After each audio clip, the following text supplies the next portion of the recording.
आपका यूनिक प्रज्ञान यूट्यूब परिवार में हार्दिक स्वागत है, वंदन है, अभिनंदन है। भावी अध्यापक बंधुओं, लेकर के आपके बीच उपस्थित हूं हिंदी साहित्य प्रश्नोत्तरी 50। और आज की प्रश्नोत्तरी 50 प्रारंभ की जाए उससे पूर्व देखते हैं आज का मॉर्निंग कोट्स। आज का मॉर्निंग कोट्स है कि आप जो कर रहे हैं वही आपके भविष्य का निर्माण करेगा। जी हाँ दोस्तों, जैसी करनी वैसी भरनी, और आज नहीं तो निश्चय कल। आप इससे भली भांति परिचित होंगे। तो अगर आपका अध्ययन आज बेहतर होगा तो आने वाला कल अच्छे परिणाम के साथ होगा। तो इसी मॉर्निंग कोर्स के साथ प्रारंभ करेंगे हम लोग हिंदी साहित्य प्रश्नोत्तरी 50। और आज की प्रश्नोत्तरी 50 का पहला प्रश्न आप तक पहुंचे उससे पूर्व अगर वीडियो को पहली बार देख रहे हैं अथवा चैनल पर नए हैं तो कृपया चैनल को सब्सक्राइब कर लें और बगल में बने हुए बेल आइकन से ऑल बटन को प्रेस करें, जिससे कि आने वाले नए वीडियो का नोटिफिकेशन आपको सबसे पहले मिल सके। तो बिना समय गवाए प्रारंभ करेंगे पाठचर्या को और देखेंगे पाठचर्या में आज का पहला प्रश्न। कबीर के उपरांत हर विध्वंसकारी और जन विरोधी शक्ति को सर्वाधिक खुली चुनौती देने वाले साहित्यकार कौन हैं? तो जवाब हो जाएगा बाबा नागार्जुन। अगला प्रश्न है भाषा और संस्कृत, भाषा और समाज आलोचना ग्रंथों के लेखक कौन हैं? तो भाषा और संस्कृत और भाषा और समाज दोनों ही आलोचनात्मक ग्रंथ रामविलास शर्मा जी द्वारा लिखे गए हैं, जिसमें भाषा और संस्कृत 1954 ईस्वी की प्रकाशित कृति है और 1961 ईस्वी की प्रकाशित कृति है भाषा और समाज, रामविलास शर्मा जी द्वारा लिखी गई है। अगला प्रश्न है कि अमोला रचना की भाषा क्या है? अमोला रचना अवधी भाषा में लिखी गई रचना है, जिसमें लगभग 2700 वर्ग छंद हैं। त्रिलोचन शास्त्री की यह रचना है। अगला प्रश्न है उन्मादिनी सीधे सीधे चित्र कृतियों के रचनाकार कौन है? तो दोनों ही कृतियां सुभद्रा कुमारी चौहान की रचनाएं हैं, जिसमें उन्मादिनी का प्रकाशन काल 1934 ईस्वी और सीधे सीधे चित्र 1947 ईस्वी की। अगला प्रश्न है कि द्वंद्व गीत और सामधेनी कृतियों के रचनाकार कौन है? तो द्वंद्व गीत और सामधेनी दोनों ही कृतियां क्रमशः रामधारी सिंह दिनकर जी की हैं और द्वंद्व गीत का प्रकाशन काल है 1940 ईस्वी, सामधेनी का 1947 ईस्वी। अगला प्रश्न रश्मि रेखा अपलक काव्य कृतियों के रचनाकार कौन है? तो रश्मि रेखा और अपलक काव्य कृतियां 1951 ईस्वी और 1952 ईस्वी की प्रकाशित कृतियां हैं आपके बालकृष्ण शर्मा नवीन जी की। तो बालकृष्ण शर्मा नवीन इसका सही विकल्प हो जाए। अगला प्रश्न है कि यमलोक यात्रा निबंध के लेखक कौन है? तो यमलोक यात्रा निबंध लिखा गया है राधाचरण गोस्वामी द्वारा। अगला प्रश्न है बेकन के निबंधों का बेकन विचार रत्नावली नाम से बेकन विचार रत्नावली नाम से किसने रचना की है? तो जवाब हो जाएगा महावीर प्रसाद द्विवेदी जी ने। अगला प्रश्न है प्रिया नीलकंठी रस आखेटक आगम की नाव निबंधों के लेखक कौन है? तो तीनों ही निबंध कुबेरनाथ राय द्वारा लिखे गए निबंध हैं, जो क्रमशः प्रिया नीलकंठी 1959 ईस्वी, रस आखेटक 1970 ईस्वी और आगम की नाव 2008 ईस्वी के प्रकाशित निबंध हैं। अगला प्रश्न है मोहन राकेश द्वारा रचित किस नाटक को सन 1959 ईस्वी में सर्वश्रेष्ठ नाटक के लिए संगीत नाटक अकादमी पुरस्कार से सम्मानित किया गया? तो जवाब हो जाएगा आषाढ़ का एक दिन। अगला प्रश्न अजात शत्रु और कामना नाटकों का प्रकाशन काल क्या है? अजात शत्रु और कामना दोनों ही नाटक जयशंकर प्रसाद द्वारा लिखे गए नाटक हैं। अजात शत्रु 1922 ईस्वी का, कामना 1927 ईस्वी का प्रकाशित नाटक है। अगला प्रश्न पांचवें पैगंबर चूसा नाटक के लेखक कौन है? तो पांचवें पैगंबर चूसा नाटक भारतेंदु हरिश्चंद्र जी द्वारा लिखा काल्पनिक नाटक है। अगला प्रश्न रणधीर प्रेम मोहिनी और संयोक्ता स्वयंवर नाटकों के नाटककार कौन है? तो रणधीर प्रेम मोहिनी और संयोगिता स्वयंवर नाटक लिखा गया है लाला श्रीनिवास दास द्वारा, जिसमें रणधीर प्रेम मोहिनी 1878 ईस्वी और संयोगिता स्वयंवर 1885 ईस्वी का प्रकाशित नाटक है।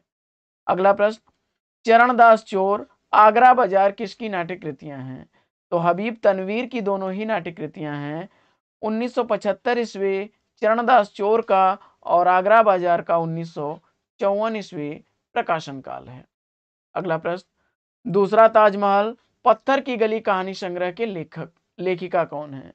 तो दोनों ही कहानियां नासिरा शर्मा द्वारा लिखी गई कहानियां हैं, जिसमें दूसरा ताजमहल 2002 ईस्वी की प्रकाशित रचना और पत्थर की गली 1986 ईस्वी की प्रकाशित रचना है।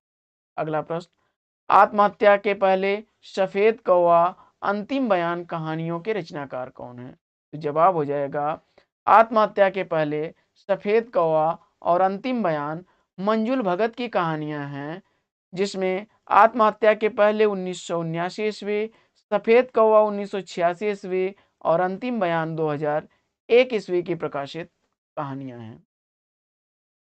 अगला प्रश्न है कि हिंदी आलोचना का दूसरा पाठ, हिंदी आलोचना का दूसरा पाठ कथा प्रसंग यथा प्रसंग आलोचना ग्रंथों के रचनाकार कौन है? तो दोनों ही ग्रंथ निर्मला जैन द्वारा लिखे गए हैं। हिंदी आलोचना का दूसरा पाठ 2013 ईस्वी और कथा प्रसंग यथा प्रसंग 2000 ईस्वी की प्रकाशित रचना है। अगला प्रश्न, यह पथबंधु था, प्रथम फाल्गुन उपन्यासों के उपन्यासकार कौन है? तो जवाब हो जाएगा यह पथबंधु था और प्रथम फाल्गुन दोनों ही उपन्यास नरेश मेहता द्वारा लिखे गए उपन्यास हैं, जिसमें यह पथबंधु था 1962 ईस्वी और प्रथम फाल्गुन 1968 ईस्वी के प्रकाशित उपन्यास हैं। अगला प्रश्न, मैला आंचल एवं परती परिकथा, इन दोनों ही कृतियों का प्रकाशन वर्ष क्या है? तो जवाब हो जाएगा फणीश्वर नाथ रेणु द्वारा लिखे गए उपन्यास। यह आंचलिक उपन्यास हैं, जिसमें मैला आंचल 1954 ईस्वी और परती परिकथा 1957 ईस्वी की रचना है। अगला प्रश्न है कि रात का रिपोर्टर, अंतिम निर्णय, एक चीथड़ा सुख उपन्यासों के उपन्यासकार कौन हैं?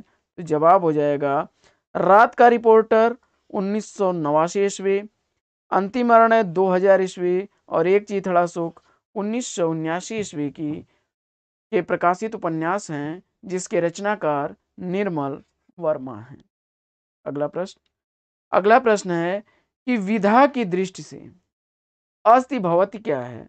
विधा की दृष्टि से अस्ति भवति विश्वनाथ प्रसाद तिवारी द्वारा लिखी गई आत्मकथा है, जिसका प्रकाशन काल 2014 ईस्वी है।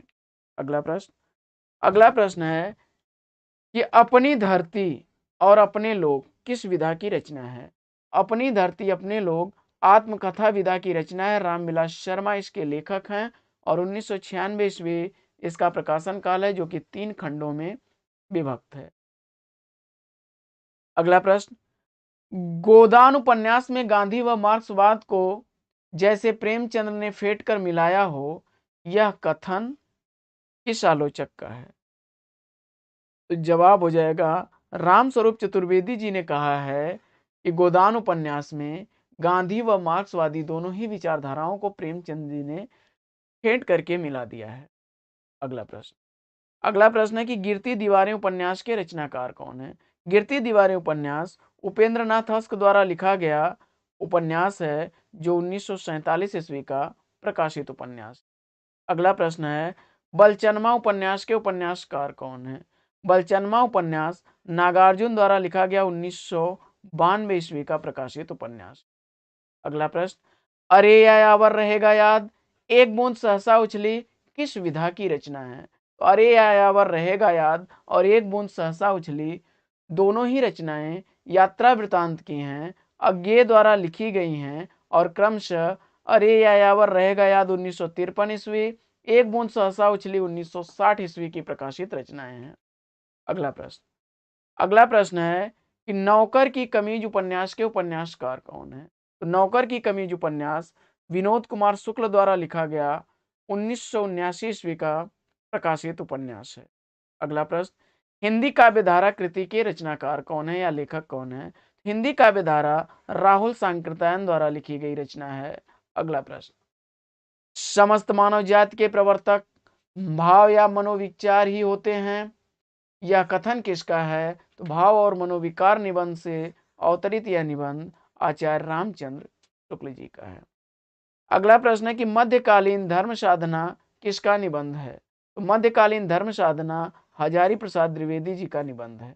अगला प्रश्न है कि जंजीरें और दीवारें संस्मरण के लेखक कौन है? तो जंजीरें और दीवारें संस्मरण राम वृक्ष बेनीपुरी का लिखा गया निबंध है। अगला प्रश्न, बहुजन अधिकार पाक्षिक सर्वप्रथम प्रकाशन कहां से हुआ? तो बहुजन अधिकार पाक्षिक का सर्वप्रथम प्रकाशन हुआ था 1981 ईस्वी में मेरठ से। मोहनदास नैमिषराय इसके संपादक थे। अगला प्रश्न, विरेचन सिद्धांत के प्रवर्तक कौन है? तो विरेचन सिद्धांत अरस्तु द्वारा दिया गया है। अगला प्रश्न है कि अभिनव गुप्त का काव्य गुरु किसे माना जाता है? तो अभिनव गुप्त का काव्य गुरु भट्टतौत को माना जाता है। अगला प्रश्न है, ऐसे उल्लुओं को तो बृहस्पति भी नहीं समझ सकते, यहाँ कौन सी शब्द शक्ति काम कर रही है? तो जवाब हो जाएगा, यह समझा सकते होगा, तो यहाँ पर लक्षणा शब्द शक्ति काम कर रही है। अगला प्रश्न, भारतीय काव्यशास्त्र में अनुकरण शब्द का प्रयोग सर्वप्रथम किस ग्रंथ में मिलता है? भारतीय काव्यशास्त्र में अनुकरण शब्द भरत मुनि के नाट्य शास्त्र में मिलता है, पहली बार इसका प्रयोग किया गया है। अगला प्रश्न, अज्ञेय की रोज कहानी किस अन्य नाम से जानी जाती है? अज्ञेय द्वारा लिखी गई रोज कहानी गैंग्रीन नाम से जानी जाती है। अगला प्रश्न, हिंदी साहित्य में नाटकों का जन्मदाता किसे माना जाता है? तो हिंदी साहित्य में नाटकों का जन्मदाता भारतेंदु हरिश्चंद्र को माना जाता है। अगला प्रश्न, द्रौपदी नाटक का प्रकाशन काल क्या है? तो द्रौपदी नाटक का प्रकाशन काल है 1972 ईस्वी, सुरेंद्र वर्मा का यह नाटक है। अगला प्रश्न, लड़ाई नाटक के नाटककार कौन है? तो लड़ाई नाटक के नाटककार हैं सर्वेश्वर दयाल सक्सेना। अगला प्रश्न है कि कोर्ट मार्शल नाटक का प्रकाशन वर्ष क्या है? कोर्ट मार्शल नाटक स्वदेश दीपक द्वारा लिखा गया नाटक है और 1991 ईस्वी, क्षमा करें, 1991 ईस्वी इसका प्रकाशन काल है। अगला प्रश्न, मछली घर नामक काव्य संग्रह के संपादक कौन है? मछली घर काव्य संग्रह विजय देव नारायण शाही द्वारा संपादित है। अगला प्रश्न है कि नई कविता पत्रिका का प्रकाशन कब आरंभ हुआ? तो नई कविता पत्रिका का प्रकाशन 1954 ईस्वी में आरंभ हुआ, जगदीश चंद्र गुप्त इसके संपादक थे। अगला प्रश्न, हरिप्रसन्न जैनेन्द्र के किस उपन्यास का पात्र है? तो हरिप्रसन्न जैनेन्द्र द्वारा लिखे गए सुनीता उपन्यास का पात्र है। अगला प्रश्न है कि कालिदास और मल्लिका मोहन राकेश के किस नाटक के पात्र हैं? तो कालिदास और मल्लिका मोहन राकेश के आषाढ़ का एक दिन नाटक के पात्र हैं। अगला प्रश्न, नरेंद्र कोहली ने अपनी किस रचना में राम कथा को नए संदर्भ में प्रस्तुत किया है? तो नरेंद्र कोहली ने अभ्युदय में राम कथा को नए ढंग से प्रस्तुत किया है। अगला प्रश्न, कविता का गांधी किस कवि का उपनाम है? कविता का गांधी भवानी प्रसाद मिश्र जी को कहा जाता है। अगला प्रश्न है कि पहेली फिल्म किस कहानी पर आधारित है?